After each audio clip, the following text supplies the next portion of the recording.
And good evening. Welcome to the Saturday edition of the People Show right here with Mark Wallace, your host and facilitator. Got to get the lights on so you can see me clearly, so we have a good production. Yeah. What's going on here? There we go. All right. Welcome to the Monday or the Saturday edition of the People Show. I'm your host and facilitator with you here.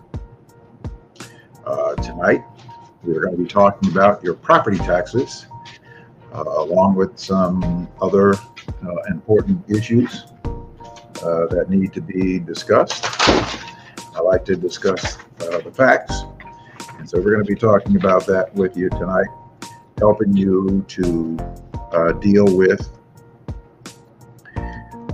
You've received your property taxes, and some of you have received some shocking property tax information or news. I saw a story where a man got his property taxes out in, I think it was Chicago Heights, where there was an error. His property was appraised at being worth $1 million, when in fact it was only worth 10% of that. He had a $30,000 tax bill. Well, we're going to deal with that. We're also going to deal with some other misinformation that is going out there. And I want to make sure that we dispel any disinformation that is going out there that is intended to mislead people to thinking something different than what the reality is.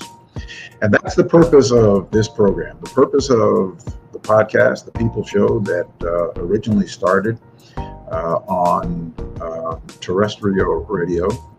I was on the local programming of 69 WVON for about a little over 10 years, I guess it was, that I did and started the program from that station.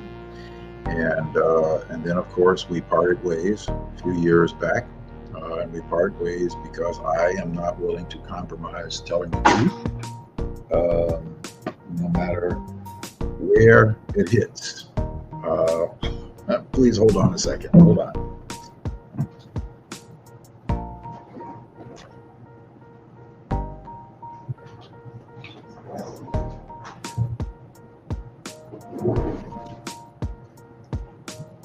Had some technical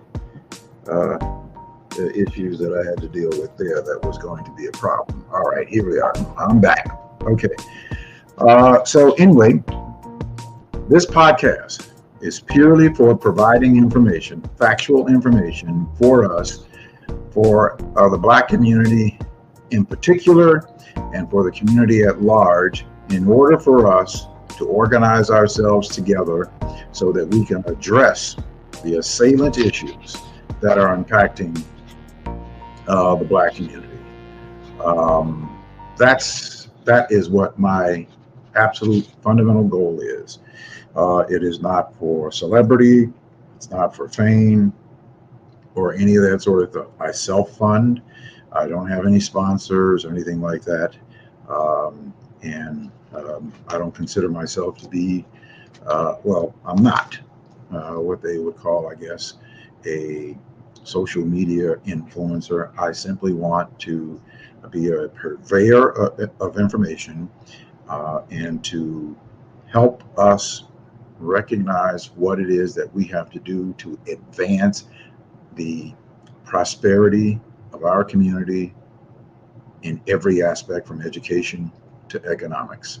That is what my fundamental objective is and my goal is, and certainly all of my efforts have to be rooted in providing you with the facts and providing you with the truth. And so hopefully we are able to do that together so that we could move the agenda forward for our communities. All right. And I've got to tell you the truth no matter where that falls. I am a registered, proud to be registered as a Democrat.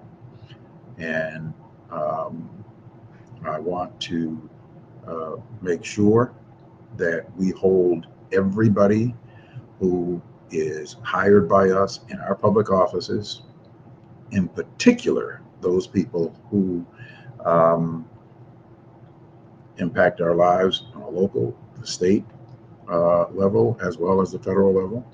Um, but to be very critical, raise critical questions, and to dive into these issues with facts, not with fiction, not with some of the conspiracy theories that are not rooted in any kind of fundamental facts.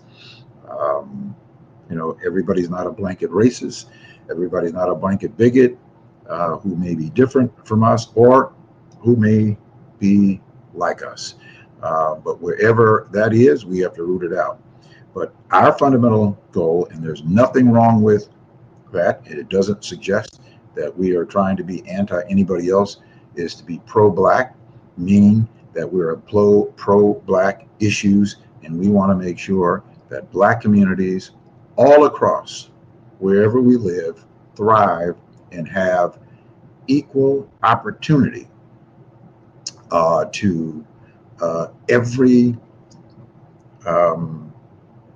resource that is provided to every other community, right?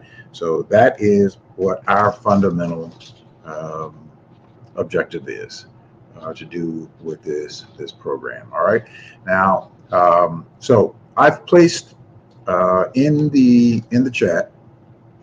I place in the chat so that you can see for yourselves. You can take it out of the chat and you can see it for yourselves what is going on in terms of the tax assessments.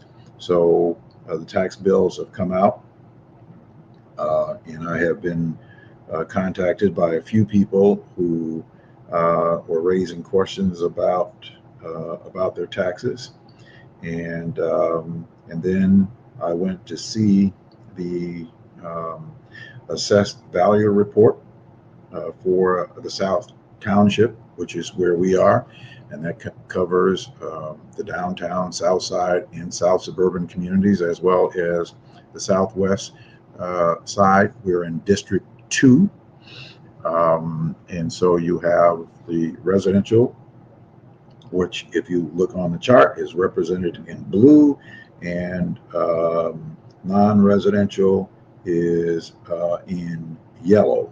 So I think I said that right. Didn't I say that right? Yes. And the first glaring thing that I noticed is that the one thing that I have been working with and trying to get us all to understand, the Board of Review has significant influence on taxes going up as a result of giving commercial property tax cuts.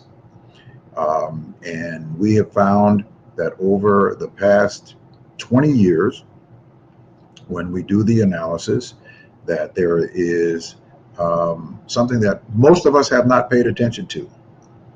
And I, who is in the real estate business as a lender and as a investor and developer, had not paid attention to this before, at least closely, before 5 or 6 years ago. And I, like most other people, thought that this person was a friend to our community.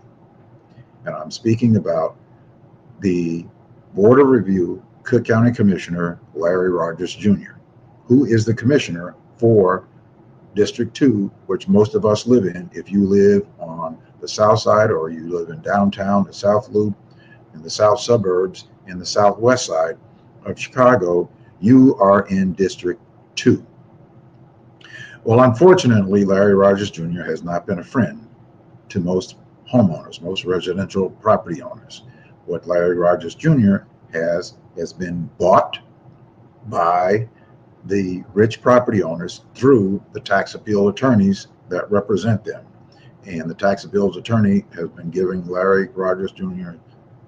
millions of dollars in campaign donations, as well as referring huge personal injury cases to his law firm. And so he has been doing very well in that rather obscured office that most people don't pay attention to, that has a big impact on our real estate tax burdens. So if you look on that assess chart that's in the chat, you can download it, and you can look at it on the side. It shows where the assessed valuations from 22 to 23, and you can show, and it shows you the overall $7,961,000,000 of assessed valuations have increased to $10,818,000,000 in 2023. And homeowners received a 1% decrease, while in their property tax evaluations, but they have had to pay a 4% increase overall as a result of commercial property owners. If you look down to the yellow, where their assessments have been lower from 3.7 billion to 5.2 billion, and they have received a 18% reduction. They've received an 18% reduction. And so what that says is that reduction has to go, which is $4,263,000,000. That reduction doesn't go away. What that tax cut says is that it gets spread on all of the residential property owners in District 2. So that means that 20% of the tax cut that they have given to the commercial property owners downtown through tax appeals from the tax appeal attorneys, those cuts that are approved by Larry Rogers Jr. and George Cardenas, largely Larry Rogers Jr., are spread out over us. So what am I saying? That property owners downtown, if they have a building that is worth $30 million, $40 million, $50 million, they have a tax appeal attorney that will go in and get that property reassessed so that they can lower their tax burden. And by lowering that tax burden, whatever that reduction is, you and I have to foot that bill. It is a liking to someone, very wealthy person, that decides that they want to go to Gibson Steakhouse or the Chop House or Maestro's or whatever your favorite steak restaurant is, and have a grass-fed tomahawk steak with their favorite trimmings, whether it is potatoes and asparagus, whatever it is, and a little wine. They get to go and have a 5-star meal, and you and I pay the bill. That's what this is a liking to. This is akin to. And that's what's happening. Now, that's one part of it, which is a big part of it. Now, out in the south suburbs, there have been some mistakes. I think I've read reports that there's been 4,044 homes that have been over-evaluated or misassessed, but you can You can go and you can actually go online if your property has been overvalued or misassessed, or if you have missed any type of exemption. So in your second installment, so you can go and apply online and file a certificate of error, and that started on July the 1st. So you can go on the Cook County Assessors site.com, and you can file a certificate of error. If your property, if you look at your tax bill and you haven't received your exemptions, then you can go online and you can file online a certificate of error so that they can start the process of you getting your proper exemptions and getting your reduction or your refunds as it is. So want to say hello to everybody who has just come in to the program. Debbie Green, how you doing? Debbie Green is asking how Shiloh is. He's doing pretty good. He's getting up there in age, and we did a age chart for him, and so he is reaching senior citizen territory. He's 10 years of age, and as a result of that, in human years, he is somewhere between 53 and 61 years old for his size. But he's doing okay. He's moving around a little slow, a little gingerly, and but he's doing okay. And so I'm enjoying him and that sort of thing. But there's always this bittersweet thing with especially large dogs that are full breed dogs, that you only have them for a brief period of time, and it seems to go very, very fast. I adopted him when he was just about almost 3 years old. His birth date is May 1st, 2014, and so he just turned 10 years of age. But that also indicates that time is winding down, because he's certainly moving slower, and I don't want him to suffer, and I don't want him to be in serious discomfort. And so I have to prepare myself to do what is the most compassionate thing, to not allow for him to suffer, because he can't tell me, and animals can't tell us when they are in serious discomfort. But it's clear that he is getting older, but at this point he's doing fine. So we're enjoying each other and that sort of thing. So thank you very much for asking.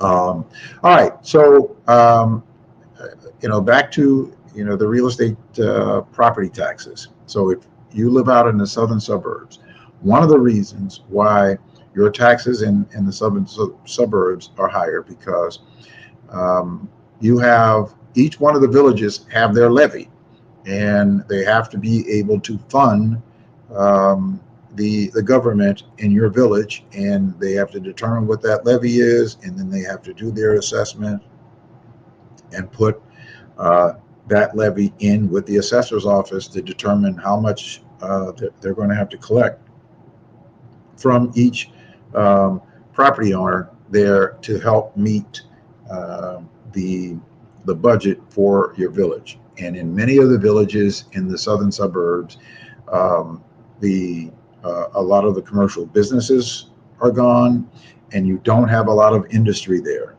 And so therefore the homeowners, the residential property owners, have to make and carry a larger part of the tax burden in order to fund the levies for the villages. So this does not come from the tax assessor, the Cook County tax assessor. The Cook County tax assessors has a base. If you look at your property tax bill, and then the Cook County assessor also has to apply whatever the levy is, the percentage levy that comes from your village. That's set by your village. The assessor doesn't have anything to do with that. So if you want to have a better understanding of that You can go to your village and speak with your trustees there. You can speak with your assessors there, or you can speak with your village managers there to get an understanding of why and what your levy is there and what the purpose of it. That's why it's really important to go to the board meetings in your village. One of the advantages of being in smaller villages is that you have the power to be able to go to the board meetings, to ask questions, and to speak to your trustees, and to speak to your village managers and your mayors to get these questions answered, and to have a lot more involvement of what is happening in your village.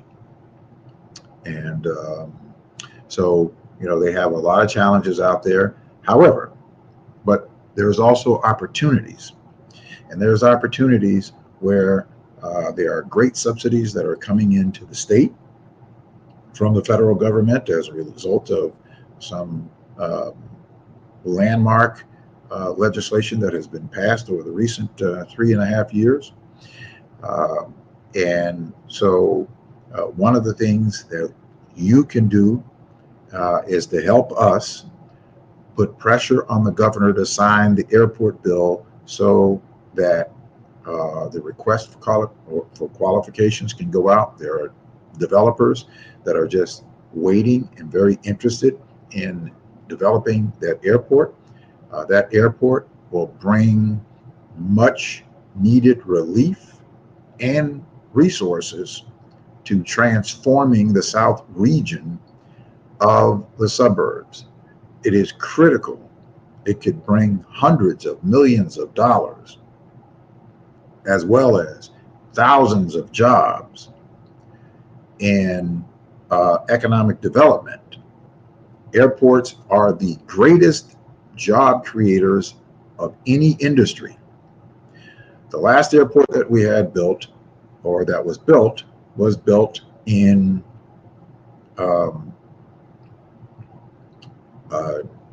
Dallas, Fort Worth, by Ross Perot Jr. And he was discouraged at doing it, but he built it anyway. And now 30 years ago, he built that airport. Over the same time span that we've been trying to build one airport, it's been 30 years. Jesse Jackson Jr. picked this back up in 1994. And 30 years later, we're 90% there, but it has been blocked by Rahm Emanuel, Daley, and Pritzker has been one of those people, as well as Bruce Rauner, that have blocked the airport from going forward. So we're calling upon Brandon Johnson to go publicly and say that he is in support of the airport. And we've been trying to get an audience with him to give him a presentation so that he could understand the gravity of it and the importance of supporting it, even though that it is not in the city of Chicago. We have to get out of this silo type thinking and think more regionally about having positive impacts on the region rather than just the city. If strong things happen in the region, strong things happen in the suburbs, it impacts people being able to help the city, and likewise. So we have to be more regional in our approach. And the South Suburban Airport will be a huge lift to the South region and to the city of Chicago, for that matter. Imagine what we would be like if we did not have O'Hara Airport. Just imagine where we would be if we didn't have O'Hara Airport. There are 40,000 jobs at O'Hara Airport. 40,000 full-time jobs at O'Hara Airport, where people are earning very good salaries. And by extension, there's another 300,000 jobs that are created. Fortune 500 companies have businesses in and around the airport, hotels, conventions, you name it, arenas, all kinds of entertainment that that airport impacts. Now, the airport is at its capacity, it has no ability to expand. The FAA has told us more than 40 years ago we need to build a third airport. Rockford cannot expand because it doesn't have the airspace. The South Suburban Airport has been looked at by many experts, and all the experts have said that we are losing our potential by not having that third airport. And with that third airport, there is plenty of room for expansion to becoming starting out as a cargo airport, but also expanding as a cargo and passenger airport. And it will have no infringement on the airspace of any of the other airports. And it is so centrally located because all of the central roads in and out of the states come within a few miles of that location. There's already a small airport there called Bolt Field, which is in the south, not Peatone. This is in the southern part of the suburbs, about 20 minutes south of the city of Chicago. So what you can do is to put pressure on the governor, call your state representative, and tell them we're demanding that the governor sign that bill. And if the governor doesn't sign the bill, then we need to hire ourselves a new governor.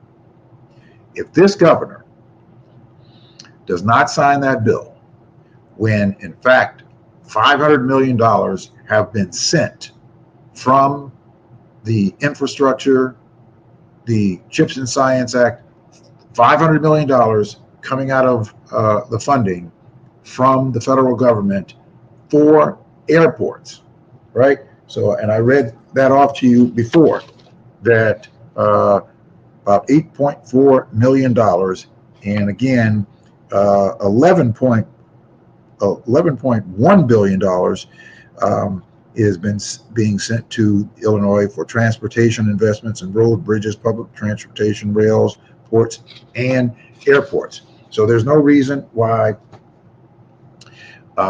the governor should not be signing this bill, and is hesitating to sign that bill because of his buddies. And so if he is more interested in supporting his business friends rather than supporting the people of the suburbs and the interests of the people who need it the most, then we need to consider hiring ourselves a new governor. So we need to put pressure on the governor in demanding that the governor sign that bill. All right, so that will do tremendous help again to the South region. You're talking about 15,000 jobs in the first phase, 15,000 jobs that it's going to create. It's already generating business for a black landscaper, right? It created a business for the black landscaper, the black now landscaper who takes care of all 450 of the acreage out there. All 450 acres, he cuts all the grass. His family, he now has that business. And how this came about was he lives out in the region and would be passing by and see this grass growing and nobody cutting their grass. And he went and he said, hey, who's cutting this grass? And there was nobody cutting the grass, and they were able to create an opportunity.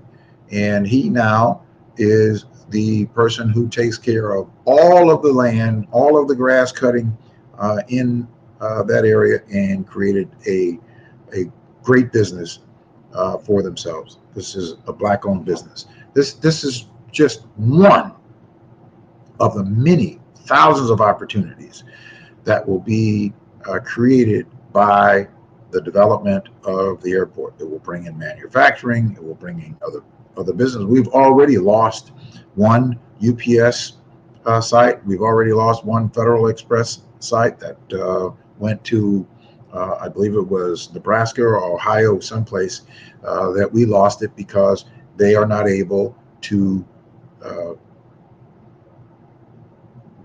build another facility to get um, uh, their goods in and out of, their packages in and out of easily.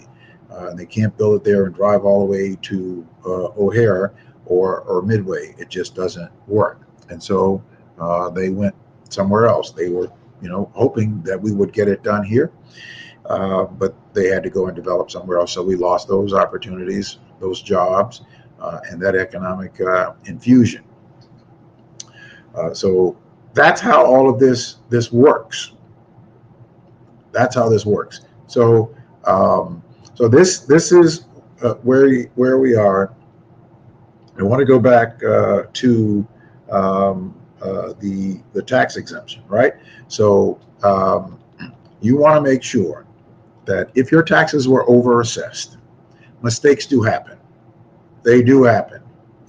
Fritz Kagi, I talked with him, and whenever there is an issue, I'm able to talk to him, send a message to him, and he gets back to me, and we have a conversation and see what it is that we can do. I'm going to also have him on the program sometime soon. We're trying to get that scheduled between his schedulers and myself to have him come on and talk about these issues, to talk more in depth about what people can do and why there are, some of the assessed valuations on properties, in particular in the southern suburbs, where you have places like Park Forest, which is the highest assessed suburb in Illinois, where the average property value out there, I'm not going to say what the average property value, because I really don't know that, but I do know that they have the highest assessed taxes in Illinois. One of the reasons is because they don't have a lot of commercial industry. They don't have a lot of industry there. They don't have a lot of commercial businesses there. And so all of the tax levy burden primarily for their educational system and for their public works systems are on the backs of the residential property owners. I had a property out there that was actually valued at and under contract for $200,000, but I had to eventually lower the price to $125,000 if I was going to sell the property, because the real estate taxes were $9,000 a year, $9,000 a year before exemptions. So, and the property taxes at $9,000 a year before exemptions is a heavy burden for the buyers. We went through probably, I don't know, 4 or 5 contracts, and it was always the taxes that became the problem for the borrower. So eventually we had to lower the sales price to $125,000 so that they could actually afford to pay for their mortgage as well as pay for the taxes, which is, the taxes were $750 a month. Not to include their mortgage, not to include whatever other costs that there were. So we've got to get more industry out in the South region so that a lot of this burden can be taken off of the homeowner. So if we can build up more jobs, have more people working, and when you have more people working, earning a good living, that means that those people have disposable income and revenue to buy goods and services, to buy people's stuff. And the more that they have money to buy goods and services, is a demand for goods. And so those who provide the goods will be able to compete for those disposable dollars, and as a result thereof, they will market for those businesses. So people in marketing, people in advertising will get business from those companies wanting to compete from the people who have the money that want to buy goods and services, and so forth and so on. So it creates jobs, it creates opportunity, and it creates hundreds of millions of dollars in revenue commercially, that you can take some of the burden off of the residential property owners from having to carry the heavy load of the levies for your respective villages. In the city of Chicago, we have huge commercial uh, industries downtown. We certainly need more on the south and west sides of Chicago because we lost a lot of industry over the past 40 years. We need to replenish that. There's opportunities to do that with advanced manufacturing, with the CHIPS and Science Act and the infrastructure bill.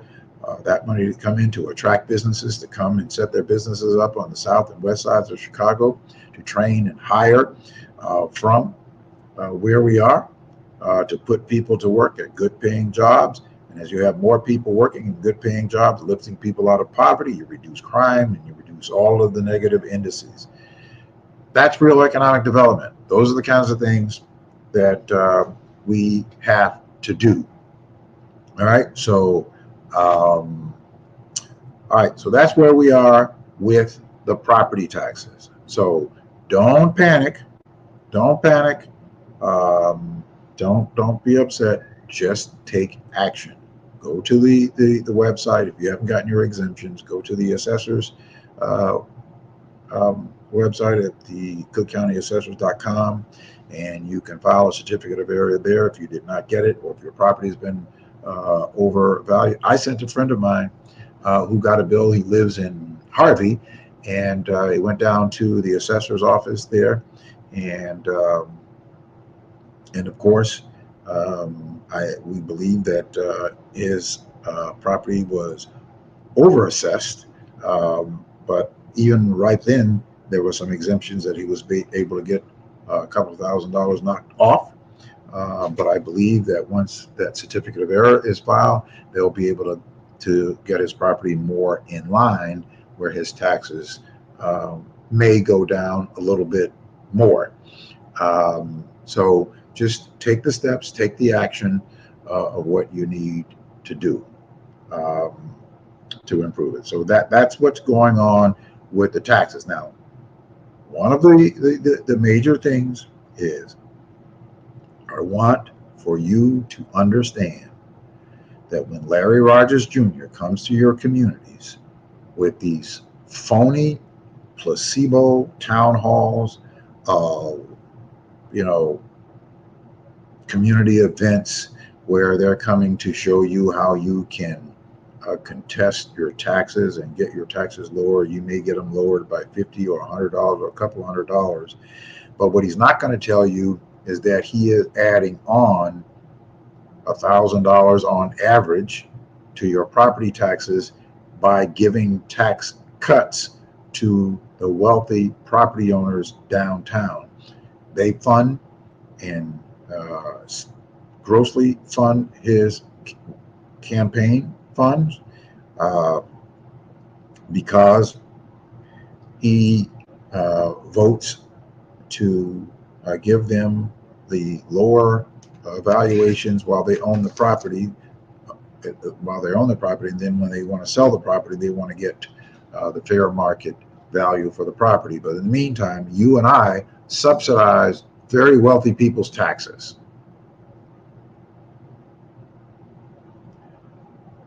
I don't recall why wealthy people need to be subsidized by working class people and poor people. But yet they don't want to subsidize, or they don't even want to help working class people or poor people. They always have that, I don't want somebody taking my tax dollars and giving it to somebody else. Okay, but what about taking our tax dollars and giving it to the rich? If that same principle applies. And why should we be subsidizing people who are rich? I'm not begrudging people who are rich. I congratulate you for being rich.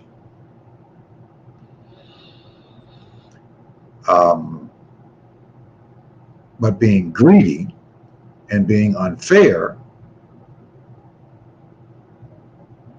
is inherently morally wrong. And anybody who participates in that, Larry Rogers Jr., is also inherently immoral. And Larry Rogers Jr. is somebody who I tried to do my very best to do my little part at helping us to understand that this person is not a friend to our communities. He's been there 20 years and he's been infected by greed and by his loyalty to a preferential few. So, but I want you to know that we need to put pressure on him.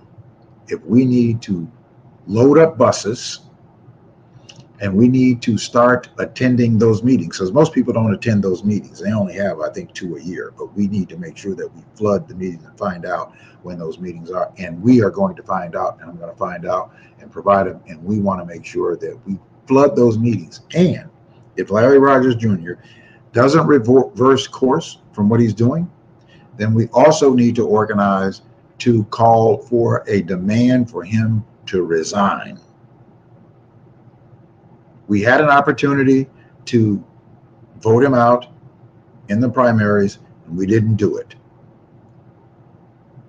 We had a great candidate who understands assessments. I'm not even sure that Larry Rogers Jr., even in his 20 years of being there, understands it. However, he has the power of the vote of one of the 3 commissioners, and both of them, George Cardenas and Larry Rogers Jr., both vote together. The one reformist that is there, she only has 1 vote. And so they will vote together in lockstep to support the wealthy property tax appeal attorneys. If they're going to keep this behavior up, the only resort that we have, since we didn't vote them out, and I don't know that there's anything that we could do in the November election, but I certainly will look at every aspect. And if there's something we can do in the November election, I'm telling you, we need to mount up and do it. But I'm going to find out if there is something that we can do. I don't believe that we have much choice, or certainly an opportunity, because he won in the primaries, and typically the primary is our general election. That's why we need to get more involved in primary elections here. Primary elections determine elections, and we need to be far more involved and active in primary elections than we have been involved in. So we've got to do that. All right. So I want to make sure that we get as much information. I'll provide that information to you on future programming. Now, there's been some banter going back and forth. I talked about this last night, and I want to talk about this in this last few minutes tonight. Also, later on, I'm going to be on with Martin Johnson, my good friend Martin Johnson, who was also a part of 10 by 10 to Win. Martin Johnson, the crime chaser. I'm going to be on his program explaining about what's going on with the property taxes. So the people in his audience will get the information, and they will be able to help themselves in dealing with the shock, or the sticker shock, of getting their property reduction. Also, I want to talk about this just briefly. People out in Markham, if you know those 2 people who got tickets, or had to pay tickets, not got tickets, but had to pay tickets of their tenants. They weren't tickets that had anything to do with the property. There were tickets that were that had been issued to their tenants vehicles, and the tenants didn't pay them, and the city of Markham has this policy in place that landlords have to pay unpaid tickets that their tenants don't pay or didn't pay. It's the most ridiculous, unconstitutional policy. And so therefore, the mayor out there, I can't pronounce his name, but the mayor of Markham and one of the village administrators had the most ridiculous response to that. But we certainly need to challenge that. And so I need to speak to them. So if anybody in Markham knows of these two individuals, please have them get in contact with me. You can call me at 773-617-2042 so that we can deal with that situation in Markham, because that process needs to be dealt with, because it is completely unconstitutional.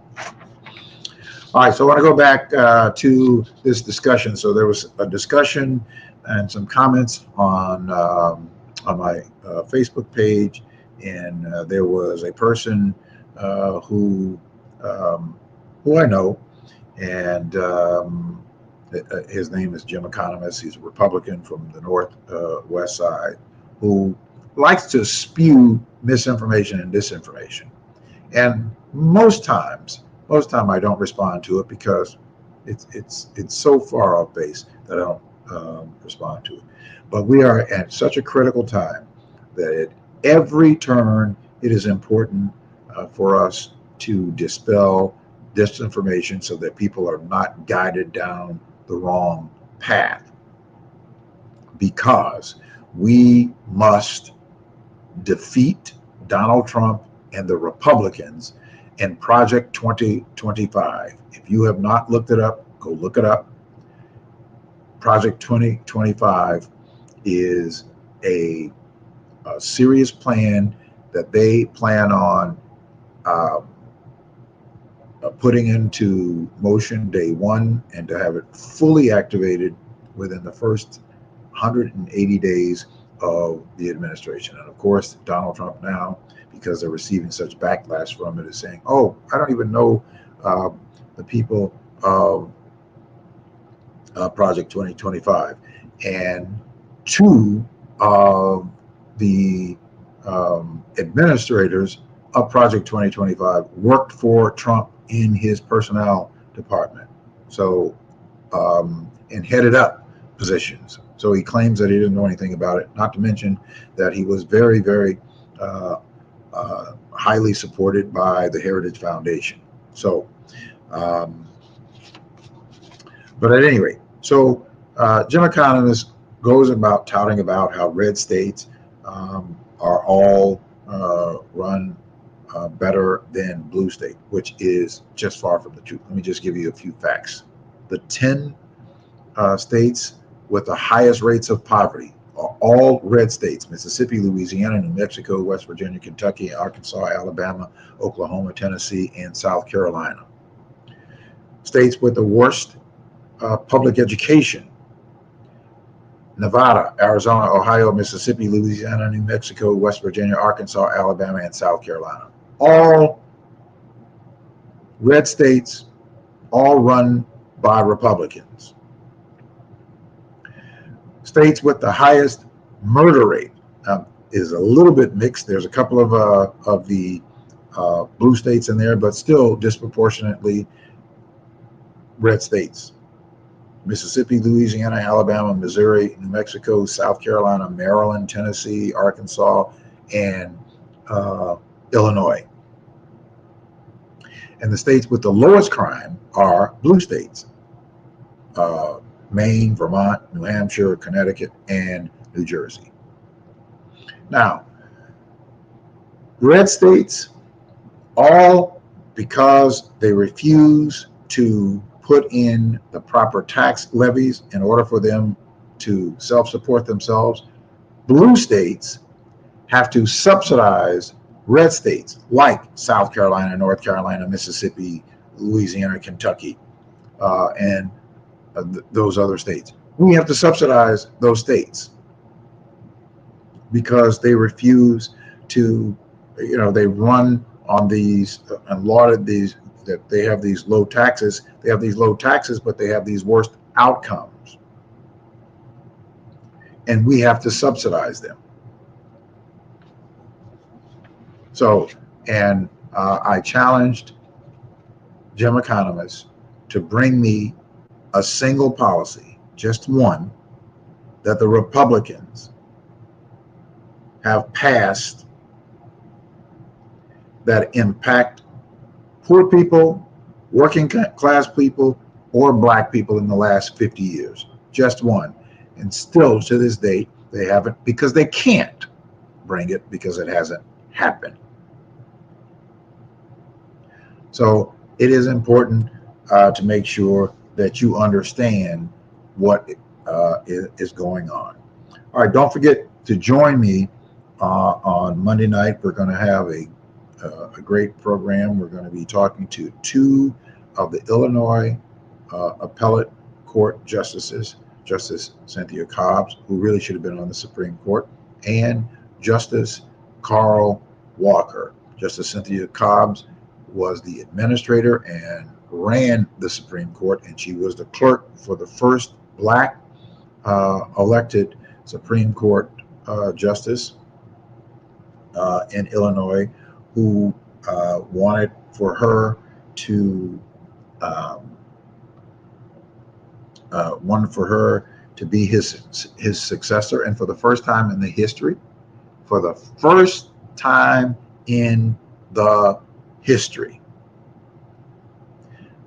the Supreme Court justices, when the retired Supreme Court justice did not or gave his choice for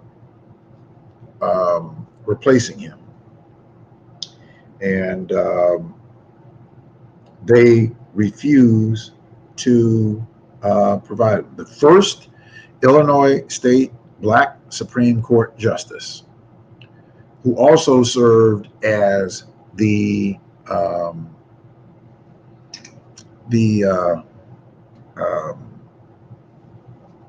Chief Justice. So in 1990, Charles Freeman became the first person to be elected, first black person to be elected to the Illinois Supreme Court. In fact, he was the first person of color. And in 1997, he became the first African American to serve as Chief Justice. And Justice Cynthia Cobbs was his clerk. She also became the administrator for the Supreme Court. And when Justice Freeman decided to retire and had selected for her to finish out his term, the other justices did not support it. First time that it happened in Illinois history. She now serves as an appellate court justice on the appellate court. She's going to be on my program, somebody who I have admired and respected since the day that I first interviewed her more than 10 years ago on WVON, when she was in fact running for the Supreme Court at that time. And she was running against the person that I would consider to be the weakest person on the Illinois Supreme Court. And so he is the one that the other Supreme Court justice chose. And this was a person who got caught taking exemptions on his dead mother's home for years. And this is the person who is serving on the Illinois Supreme Court now. The justices on the Illinois Supreme Court now, there are two black, there's a black woman, and there is a black African American male. I forget what his name is. P. Scott DeVille. So, at any rate, so these are some of the ways that I got in trouble on VON when I would be talking about certain people, and we're not allowed to talk about certain people because, for whatever reason, they wanted to protect people who, in my view, were a disservice to our community. Well, I don't have to worry about that because this podcast is 100% controlled and paid for by me. And so I don't have to worry about somebody telling me what I can and cannot talk about. So we'll always bring you the truth about what's going on, no matter where it is coming from. There are some people who are black that are not our friends, and there are some people who are involved in businesses that are not our friends.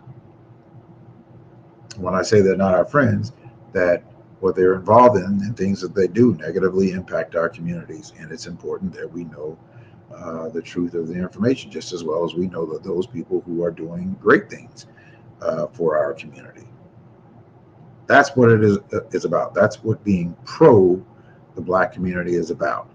And we have to know the truth of what that is so that we can make the best decisions about having the best people represent us, and about advocating for those things, those policies that are good for our community. So make sure you tune in to Monday night's edition of the People Show, the regularly scheduled show at 7 o'clock on intellectualradio.com, right? And of course, here on Facebook, Instagram, YouTube, and on X, formerly known as Twitter. And then we're also going to, we're trying to line up the time. I want to get Pastor Otis Moss III on the program so that we could talk about what he's been talking about, or what he was talking about in a message that he gave last week. And I think that it is important that we do all that we can to make sure that people that we know in these swing states, that they go to the polls and vote for President Joe Biden and Kamala Harris, so that they can continue doing the great work that they're doing. And if Joe Biden, for whatever reason, is not able to fulfill his 4 years, guess what? There's a great vice president that is in place, ready to step up to take the position. That's the reason why there is a vice president. And all this talk about Joe Biden and overlooking Kamala Harris is an insult, and in my view, a bit racist. And we ought to call it what it is. So, and focusing on someone who had a weak debate. Well, they both had a weak debate. One had a weak debate because he wasn't responding as he should. The other had a weak debate because he lied the entire time that he was on the debate floor.